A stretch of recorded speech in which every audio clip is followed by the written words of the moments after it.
వడ్డీతో సహా చెల్లిస్తామంటున్నారు.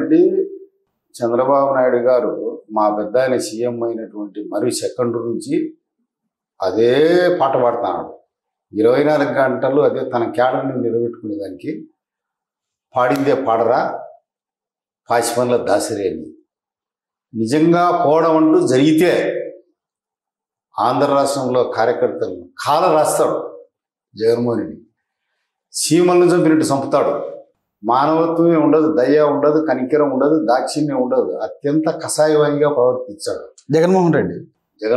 తెలుగుదేశం పార్టీకే కాదు, అదే జరిగితే యావత్తు ఆంధ్ర రాష్ట్రానికే దురదృష్ట సంఘటనలు సంభవిస్తాయి. అవి జరగకుండా చూసుకోవాలంటే మాలాంటి త్యాగదనులకు సముచితమైనటువంటి గౌరవం కల్పించాల. నా మాదిరి అనేక మంది బాధితులు ఉన్నారు, వాళ్ళందరికీ కల్పించాల.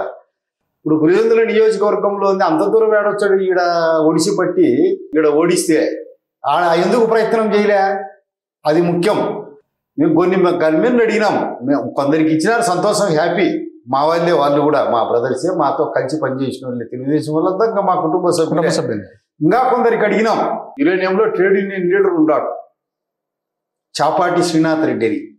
వాళ్ళు 1900 వాళ్ళ పంచాయతీ ఏర్పడిన నెల నుంచి వాళ్ళే సర్పంచ్లు. జగన్కు ఒకప్పుడు క్లోజ్ అసోసియేట్గా ఉండేవాడు. అతనితో విభేదించి వచ్చినాడు. ఆ ఊర్లో మాకు మెజారిటీ అండి 129 ఓట్లు. మంచితులపల్లి గ్రామ పంచాయతీ దాని పక్కనే ఉంది. ఆడ 2 ఓట్లు మాకు లెస్ వచ్చాయి, కేకే కొట్టాలని. 38 ఓట్లు మిస్ అయినాయి. ఈడ మా బూత్ మెజారిటీ. ఇంకా 2 బూతులు రావాల్సింది. ఒక బూత్లో 24 లెస్సు. మాకు అతిపెద్ద యూనియన్కి లీడరు ఆడ SMS అనేది ఒక పెద్ద సంస్థ ఉంది. ఆడ ఒక ఆయన ఉన్నాడు, చీఫ్ విజిలెన్స్ ఆఫీసర్ అని. ఆయన పైన కార్మికుల హక్కుల కోసం అడుగుతున్నాడని చెప్పి, వాళ్ళ జీతభత్యాలకు అడుగుతున్నాడని చెప్పి, వాళ్ళ ఇంక్రిమెంట్లు, పెన్షన్లు, వాళ్ళ అరియర్స్ పెంచాలని అడుగుతున్నాడని చెప్పి అతని మీద అక్రమంగా 307 కేసు పెట్టాడు. అనేక విధాలుగా కష్టపడుతున్నాడు. అతనికి యురేనియం ఫ్యాక్టరీకి నిరంతరం పోవాల్సి ఉంటుంది. కార్మిక leader plus Telugu Desam party leader. మా పార్టీకి గుండెకాయ. అతనికి ఒక గన్మెన్ అడిగాం. తూట్ల మసూద్ రెడ్డి అని ఉన్నాడు. అతన్ని రేపు ఏదైనా ఛాంపియన్గా, మున్సిపల్ ఛాంపియన్గా పెట్టాలా, చైర్పర్సన్గా అనేది ఒక ఆలోచన ఉంది మాకు. ఇంకా పార్టీ దృష్టికి తీసుకోవాలి మేమంతా అనుకున్నాం. ఇంకో బాపనపల్లి వెంకటరామరెడ్డి అని ఉన్నాడు. ఇంకా ఒక మహమ్మదీయుడు ఉన్నాడు భాష అని. గనుడే గట్టిగా నిలవనాడు. ఒక మహమ్మదీయుడు నిలవడం ఆశామాషిన. ఇలాంటి సురకత్తులన్నీ ఉన్నాయి.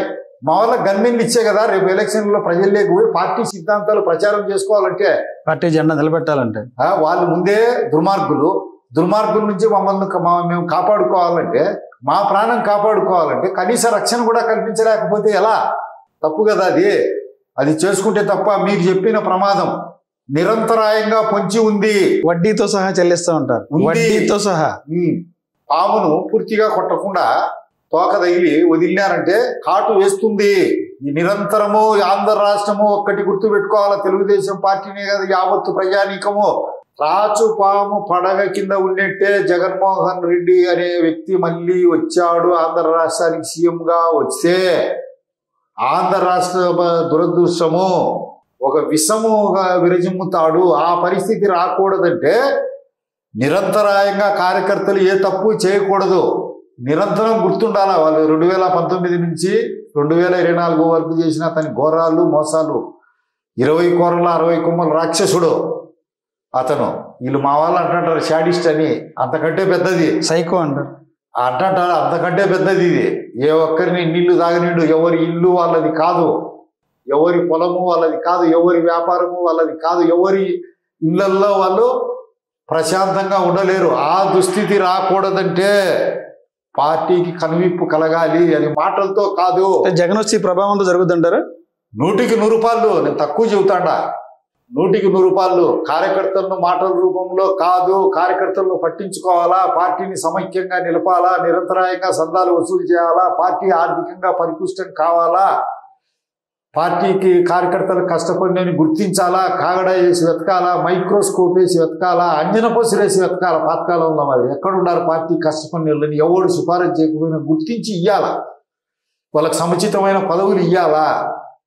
ఏదో వాళ్ళు చెప్పినారు వీళ్ళు చెప్పినారు లేని అసమర్థులకు, అయోగ్యులకు ఇచ్చినారంటే సొమ్ము చేసుకుంటారు, పోతారు. తెలుగుదేశం పార్టీ ఒక క్రమశిక్షణ కలిగిన పార్టీగా ఉండాలంటే అది మాటల రూపంలో, కాగితాల రూపంలో కాదు. కార్యకర్తలను బలోపేతం చేయాలంటే మహాభారతంలో భీమసేనుడు ఎంత బలం ఉన్నాడు, ఆయన గదాదండమే 779 కేజీలు ఆ గద తీసుకొని బుడిపి ఉంటుంది కదా, దాంతో పొడిచి అన్న ఎగిరి పడతానే అంత గట్టిగా తయారు చేయాలి. అన్నీ చేయమని కాదు, ఎవరి పని వాళ్ళు చేసుకుంటున్నారు. ఇంట్లో అన్నం అయిపోకూడదు, పిల్లకాయ గచ్చకాయ మరి గట్టిగా తయారు కావాలంటే ఎట్లా తయారవుతాడు. నువ్వు ఏదైనా పదవి ఇవ్వాలా, ప్రోత్సహించాలా, ప్రమోషన్ ఉంటే కదా ఉత్సాహము. బ్రిటిష్ వాడు పరాయి పాలకుడు అయినా బాగా పనిచేసే ప్రమోషన్ ఇచ్చాడు కదా, ఇంక్రిమెంట్ ఇచ్చాడు కదా, రిటైర్మెంట్ బెనిఫిట్స్ ఇచ్చాడు కదా. ఈకుంటే ఎట్లా? పార్టీ కార్యకర్తకి ఎప్పుడు వైసీపీ అండగా ఉంటుంది. మీ మీద ఎవరైతే అక్రమ కేసులు పెడుతున్నారో, మీ మీద దాడులు చేస్తున్నారో వారి పేర్లు అయితే రాసుకోండి. వచ్చే మన ప్రభుత్వంలో సప్త సముద్రాలు అవతలున్నా సరే తీసుకొచ్చి ఇక్కడ నిలబెడతామని జగన్ చెప్తారు. నిజంగా అంత పరిస్థితి ఉంటుంది అంటారా?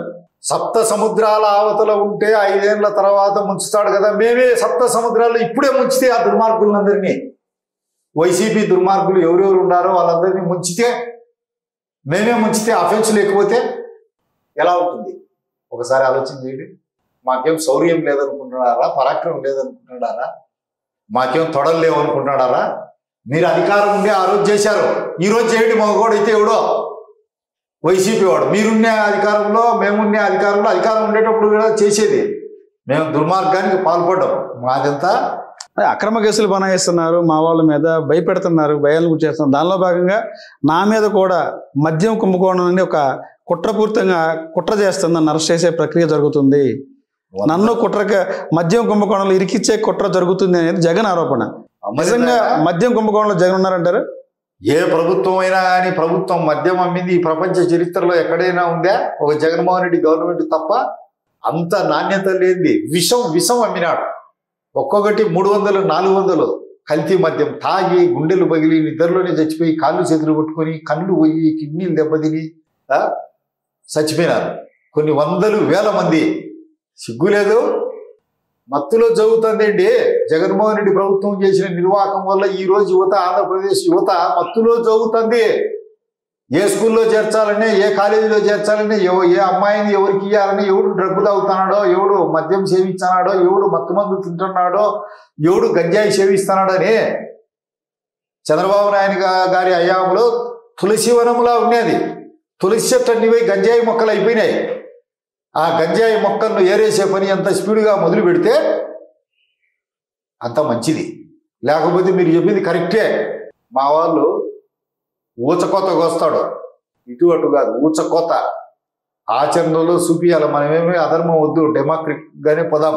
వాళ్ళు ఎవరెవరు తప్పు చేశారో సగటు కార్యకర్త కోపము జగన్ను జైలుకు పంపలేదని ప్రతి ఒక్కరికి ఉంది. ఇంకా ఎప్పుడు అది మద్యం కుంభకోణంలో అరెస్ట్ చేస్తారంటారు. నిజంగా జగన్ అరెస్ట్ అవుతారు మద్యం కుంభకోణంలో? ఎదుగ్గాడు, నాకు సంబంధం లేదు మద్యం కుంభకోణం అనేది జగన్ చెప్తారు. నేనంతా న్యాయమైన పరిపాలన చేశానని చెప్తారు. ప్రజల కోసం నేను డీబీటీ ద్వారా లక్షల కోట్లు వాళ్ళ అకౌంట్ లో బటన్ నొక్కానని చెప్తారు ఆయన.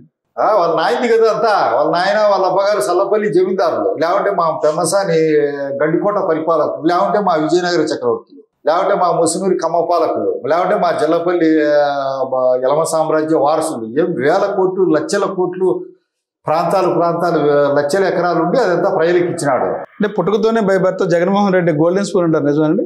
గోల్డెన్ స్పూన్ అయినా వాళ్ళ నాయన సీఎం అయినాక అంతవరకు వాళ్ళ నాయన కూడా చేతులు అందరి మీద చేతులు వేసేదే, ఏముంది ఇటు ఇచ్చిపో అనేది. ఎక్కడ చూసినా అప్పులే, తిరిగి ఇచ్చేది లేదు, నో రీపేమెంట్. కాయలా చేసి గుజరీకెత్తిన సంస్థ. దీంట్లో ఏ ఆర్థిక వనరులు లేవు. ఇలా అంతా సొడబ్బా వాంచుకోవడం.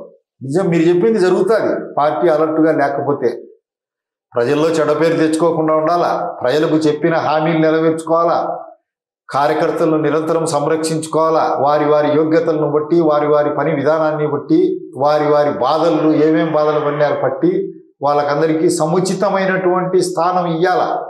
ఏనుగును పెట్టాల్సిన ప్లేస్లో ఎలకను పెట్టేది, ఎలకలు పెట్టాల్సినటువంటి ప్లేస్లో ఏనుగును తీసుకొచ్చి పెట్టేది కరెక్ట్ కాదు.